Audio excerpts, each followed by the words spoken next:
যে কি অবস্থা, ব্যবসা বাণিজ্যে কোনো লাভ ঘাপ? স্যার আসসালামু আলাইকুম। ওয়ালাইকুম আসসালাম। কি অবস্থা আবু সাইদ? স্যার ভালো স্যার। কিছু বলবো আবু সাইদ? বলতেছিলাম যে আপনাদের এখানে প্রায় মেলা দিন ধরে চাকরি করছি। আপনারা আমার বেতন বাড়াচ্ছে না, বেতন না বাড়ালে আমি চাকরি করবো না। আমি প্রমোশন পাইছি, আপনারা বেতন বাড়াচ্ছেন না। তা তোমার বেতন এখন ক টাকা? 1000 টাকা। তা যাও, তোমার এখন থেকে বেতন আমি করে দিলাম 1500 টাকা। তা তুমি 1500 টাকা নিয়ে খুশি? স্যার খুশি। ও, তাহলে এর পরের মাস থেকে তোমার আরো বেতন হবে। তা সেটা কি তুমি এখনই জানতে চাও? স্যার জানতে চাই। তোমার পরের মাসের বেতন হবে একটা 1000 টাকার লোড আর একটা 500 টাকার লোড। সত্যি স্যার? হ্যাঁ, একটা 1000 টাকা, একটা 500 টাকা। এটা শুনে কি তুমি আরো খুশি? স্যার তার পরের মাসে তোমার আবার বেতন বাড়বে। আরো বেতন বাড়বে স্যার? এটা কি তুমি জানতে চাও?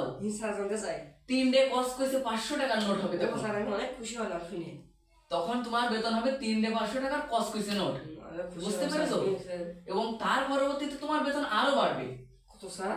এটাও কি জানতে চাও? হ্যাঁ স্যার। তোমার বেতন হবে 1500 টাকা। 1000 টাকা স্যার?